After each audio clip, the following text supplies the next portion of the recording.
Hello friends, it's Kristie Marcotte. If you followed along with my videos last year, you already know about my Scraps of the Year box. Throughout the year, whenever I finished off a 6x6 paper pad, I saved any teeny tiny little scraps and collected them in this box. And I would say in the videos, I planned on revisiting this box to see if I could make just a few more cards. Now, as you can see, there is quite a wide variety of colors and designs. I finished off 37 paper pads in 2021, so this is all the leftovers. And the scraps are not from just one paper company. I have Opaque, Alta New, Doodlebug, Paper Rose, there's Catherine Pooler, Honeybee Stamps. And since this is everything left over from the full year, there's all different card themes. So there's Valentine's Day, Halloween, Christmas, spring, there's just general themes as well. So they really don't all go well together. But I decided to challenge myself and see what else I could do with all of these scraps. This is the first time I kept all of these scraps. Usually I just toss the extras in the recycle bin. I really do make quite a few cards from a 6x6 paper pad. I average about 25 to 35 cards for a 24 sheet paper pad. So those few little scraps left over, I think it's fine to just toss them. And I give everyone permission out there to go ahead and toss those scraps. You do not need to keep them. But I know for some people that's really hard to do. So hopefully this video will give you a little inspiration on what to do with those teeny tiny leftover pattern paper scraps. And I do have some image cut aparts and also some sentiment cut aparts. I've gone ahead and sorted out all of the pieces into 5 different piles. I have the narrow strips, some of the smaller rectangle and square pieces. I have the image cut aparts, some of the sentiment cut aparts, and then also one pile, really small pile that has some die cut pieces. There's some circles and also some triangles. First set of cards, I'll be using these narrow strips. Now a lot of time I'll put these on the inside of the card, but I still end up with a few extras. Here I'm making 2 different piles, just trying to match colors. So again, these are not papers from the same collection, so they don't always go together. But you may still find some similar colors that will coordinate. I'll be making 2 different cards. That card on the left will have some of the softer colors, and then this card on the right, I have some yellows, dark blues, there's greens, and I think these all work really nicely together. I cut all of the strips to 3.5 inches long. Now as far as the width, I didn't really cut those down. If some of them were really wide, I'd trim them slightly, but I'm really going for very random pieces. I'm gluing them onto a white piece of Shimmer cardstock, and that is 4 inches by 5.25 inches. And I'm just alternating all of those strips. Not following any sketch, not measuring anything, just making this very random pattern on the background. Now some of the blues don't match perfectly, or the greens, but I'm alternating the pieces to put the similar colors next to each other. And I don't think anyone would notice that the papers didn't come from the same paper collection. Now I use liquid adhesive to adhere them in place, that way I could adjust them easily. So once those are finished, I'll work on the second card, just doing the same thing. Now I notice many of the papers for the second card are from the same collection. It's an Alta New collection called Wildflower. But then I'm adding, I think this is an Opaque little wood grain piece, or it might be Paper Rose. Here's a little strip from, again, I think it's Opaque. It's been quite a few months since I've used some of these paper collections, so I don't always remember exactly which pattern came from which collection. I do have a video featuring every single collection, so you can always go and take a peek at my 2021 videos. I know for the card on the left, that dark blue is Paper Rose, the yellow and white gingham is, I believe, Simple Stories, the pretty florals, that's a Catherine Pooler, the stripes, that's another Alta New, so really big variety of paper collections. I always end up with quite a few of these narrow paper strips, so this card design is perfect to use up quite a few. Now some of the cards I have 8 or 9 different strips. So once those are all in place, I'll layer this panel on some coordinating cardstock. I'm using a Merlot color for the card on the right and then a dark blue for the card on the left. Just trying to pick one of the colors that really works well with all of those different patterns. I'll put my card front onto a card base. And all of my cards in this video are American Standard A2 size, 4¼ inches by 5½ inches. I almost always make A2 size cards. Since none of the leftover sentiment cut-aparts or images really worked with either of these cards, I will be using some stamped images and sentiments. Both of them are from Honeybee Stamps. The Hello sentiment is from their Hello Fall stamp set, and the flower is part of their Bold Botanicals stamp, and I also have the coordinating dies. So I've stamped these out using some Catherine Pooler inks. And then the black ink for the word hello is the Intense Black from Honeybee Stamps. It's my favorite black ink. I'm adding a stitched oval die cut. I use some more of the white shimmer cardstock for that. Just glue it on the center of the card so I have an area to place my image and also the sentiment. The flower has two different pieces. It stamps out the stem and then also the little flower portion. I'll just glue those together. I did put an acrylic block on top for some extra weight, so all of that would adhere nicely. The sentiment, I decided to pop it up using some thin foam squares. Then I'll adhere the sentiment to the right of that floral image. And I used some scrap cardstock for the sentiment. You could see there was some ink on the back side. Since this is fairly thick cardstock, you're not going to see that I have some oops stamping on the back side. So do the same thing for the second card. Just use some different ink colors so it would coordinate with the paper. I donate a lot of my cards. Many of them go to the residents at a retirement home, and I do add a handwritten message on the inside, but many of the other cards go to charities. I recently sent off 2 large boxes of cards to Scrapbook.com's Cards for Kindness campaign. And if you're interested in that, I will add a link in the description box. One thing I always recommend if you are donating cards, find out what their needs are. Don't assume. And also ask if they have any restrictions. Sometimes they don't want any glitter, bling, maybe they don't want really thick cards. It's just good to find out. That way you really know that your cards are benefiting them. I checked the request list on Scrapbook.com's page, and they need hello, thinking of you, and blank cards. At least that's what their request was at the time. That could change later. For the next set of cards, I'm using one of my favorite cover-up dies. This is from My Favorite Things. This is their Quilt Square cover-up die. So this time I'm using all those small square and rectangle pieces. I have a ton of these. For the first pile, I'm pulling out lots of Doodlebug papers. If you've used Doodlebug before, you know that their collections will generally coordinate. Maybe not their Christmas with their spring, but otherwise the colors are very similar. I'm also looking for some tone-on-tone or solid papers that will also go with the Doodlebug collections. So that's that very first pile. I also had a second pile, I only showed it really quickly. Has more of an industrial look, and those papers are mostly from Paper Rose. And then I also added in some pink, and I think there was a polka dot paper. For this final little pile, I'm using black, red, there's some pink, and also some whites. When using small paper scraps and a quilt die or any die that has these really small openings, I find the easiest way to ensure it cuts out nicely, you can tape the pieces on the back side using some washi tape. Sometimes I just chance it and hope the piece won't move while I'm cutting it out, and that's what I did with those 2 small squares. So once I have all of the pieces cut out, here is the frame, and I cut that out from some black cardstock. Flipped it over, and I'm adding some double-sided adhesive on the back side. And I know someone will ask, what did I do with all the quilt pieces in the black cardstock?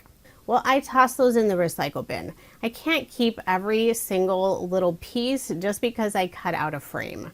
It's the same as if you layer a 3x3 square pattern paper with some black cardstock. I didn't first go and cut out a square out of the background to save that paper. So at some point, it's okay to just let those scraps go. By first putting the double-sided tape on the back side of the frame, it's so easy to inlay all those tiny little quilt pieces.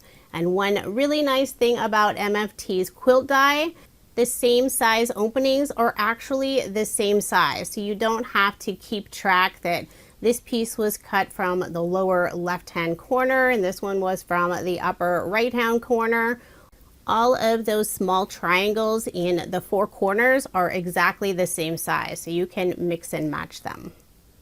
I've already stamped a sentiment on some white shimmer cardstock. This is Thinking of You. It's from Altenews Inked Lotus stamp set. I'm adding a couple of Love from Lizi peel-offs to the left of the sentiment just for a little extra interest. These are the silver holographic color in the pinstripe style. I'll layer this panel on some black cardstock, put my card front onto a card base, and since that square is 4 by 4, there's not a lot of extra room on the card base. So my background paper, that white cardstock, is 4 1/8 inch by 5 3/8 of an inch. I'll remove the release paper on the back side of the quilt square and adhere it to the top of the card. I love making the quilt cards. They're so easy. They do take a little more time to cut out all those pieces, but the end result is always just beautiful. I also added a couple of small heart peel-offs above the sentiment. So I did make a total of 3. So there you can see all the different patterns that I mixed together. I think the red, black, and white with a little bit of pink is my favorite though. The second one has more of an industrial look, but it still has pink, so that's good as well. And the final card has mostly Doodlebug paper collections.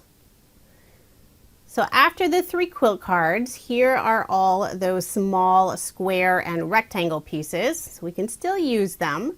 Bringing in another fun cover-up die. This one is by Studio Katia. Now this is fun. It cuts out 12 small hearts. And it also includes a separate die so you can cut out a scallop rectangle and then it has that fun pierced detail along the outside. I'll start off by sorting out the papers. This time I'll do 4 different piles. One will be Halloween, have a pretty spring floral look. One with mostly Doodlebug papers and then one has more of warm colors or fall colors. And I do end up with some pieces that I won't use. Most of the papers are double-sided, so I am flipping them over to find the best design. I'm also pulling out some of those leftover strips since those will work for those small hearts as well. I've cut out the scallop rectangle die cut. I used some more of the white shimmer cardstock. Then I'll take that second die with all the heart openings and tape it to the center of the scallop rectangle. And this is what you end up with. I'm using a piercing tool to help pop out the die cut pieces. So you have this small heart that has a pierced detail along the outside, and then you'll also have that very thin outline of the heart. You can keep those for future projects, but I will be tossing those in the recycle bin. But here are all the small pierced hearts that I will be using. Now behind those openings, those heart openings, I'll be adding some gold mirror cardstock. You'll only see that very small outline of the heart. You can use that little outline piece, but I find it really hard to line everything up, and I kind of like to have that other color behind the hearts. So this way you don't have to worry about if the same size heart fits in the same openings. I put some double-sided tape and also a little bit of liquid adhesive since I am adhering 2 specialty cardstocks together. I want to make sure they'll actually stay together. So I'll put that mirror cardstock on the back side. Then I'll layer this panel on some Merlot or burgundy colored cardstock. I'll adhere my card front onto a card base. So now I can start adding all of these tiny pierced hearts inside those openings. I'll lay them out first so I can balance out the different colors and patterns. I don't want to have 2 of the same colors or patterns next to each other. So once I'm happy with that, I'll put liquid adhesive on the back and adhere all of those hearts in place. If you really like that outline around the heart, you can still add that piece, but I prefer to leave it off. Then I can add that specialty paper on the backside or even solid colored cardstock, and you'll still end up with that nice outline, but you didn't have to try to piece everything together. You could also pop up the hearts if you want a little more dimension. So there they are, all in place. For a sentiment, I'm using a Pretty Pink Posh sentiment set. It's one of my favorite simple sentiments. I noticed a little bit of glue around one of the hearts, so I'm just trying to wipe that away with my tweezers. I've already stamped out the sentiment using another Thinking of You. Always good to go with a very general sentiment. I did put some thin foam squares on the back, and I also cut the very left side at an angle. Just adhere that in the lower right hand corner. Then to finish out the card, I'm using some leftover bling from Honeybee Stamps. And here are the other 3 heart cards that I made using different paper collections. For 2 of the cards, I used some of the leftover sentiment cut aparts, and then the other 2 I stamped Thinking of You. I didn't have enough sentiments that worked well with all of the cards. The Halloween, I'm not sure if the heart really works for a Halloween card, but that's okay. I think it's still just fine. I have a thank you card, and then that last one, another Thinking of You card using the Doodlebug papers. For the final set of cards, this time I'm focusing on the image and sentiment cut aparts. So I won't have any pattern paper for the background. Instead, I pulled out some solid cardstock, and to add a little more detail to that solid cardstock, I'm using a die from Honeybee Stamps. This is one of their brand new dies. It's called Swirling Leaves Pierced, and I love how it just leaves that fun pierced detail all over the background. I'll layer this piece on some darker blue cardstock, and since it does have all that pierced detail, I put extra adhesive. I have the ATG and also a little bit of liquid adhesive along the very outside edge. Since the image cut apart does have that white border all along the outside edge, you could add that to the blue cardstock, but I want a little extra something on the card. So I cut out a stitched oval die cut from some vellum. And I decided to have it flush to the right side of the card. I first held that oval up to the card, flipped it over, and just trimmed off the edge. Now, since you don't want the adhesive showing through the vellum, I'll first attach the image, then I can flip over that oval and put adhesive all over the back side where that image is. That way you won't see it from the front of the card. I had another teeny tiny little image cut apart that worked well with that larger piece, so I glued that one down in the upper right hand corner. I'll add the sentiment Merry Christmas, and this is another leftover cut apart. Before adhering it in place, I did put a scrap piece of cardstock on the very left just to keep it level with that oval. Then to finish off the card, I'll add a few more of the Honeybee Stamps bling pieces using just the white. So there is my finished card. I made 2 using this design, and I made 2 other cards using more of the image and sentiment cut apart pieces. I used the same Honeybee Stamps die for the background. Then I also used Sunny Studios Window Trio Circle die for that piece on the left. I thought the 3 circles on the left were perfect for featuring some of the small flower cut apart images I had left over. I also added the little butterfly, and I did pop that up using a thin foam square, and then the sentiment hello. I think that was left over from a Paper Rose paper collection. Now here's another look at the 13 cards I made using leftover paper scraps from my 37 paper card videos throughout 2021. These are papers that I would have already tossed in the recycle bin, but I thought it would be fun to collect them and see if I could make a few more cards. And I was able to. I made 13 more cards. If you're wondering if I'm going to do this again for 2022, the answer is I don't know yet. I really haven't decided. I'm not going to make any commitments though, so maybe I'll collect them and I just won't tell anybody right now, but we'll see how it goes. When I first opened up the box, I was so scared. I didn't think I would be able to make anything more since there was such a huge variety of papers. Now here is everything I do have left over, and I'm calling it finished. I know there are still more paper scraps, but there's really not that much. I do have quite a few of the Doodlebug mini tags. This is what comes in the 6x6 paper pad, and I just think they're too small. Plus, some of the sentiments really don't work well for retirement home cards. I'm already looking forward to finishing off some new paper collections for 2022. I have a long list that I'm hoping to get to maybe even this month, so we'll see how it goes. Thank you so much for watching, and I hope you have a wonderful day.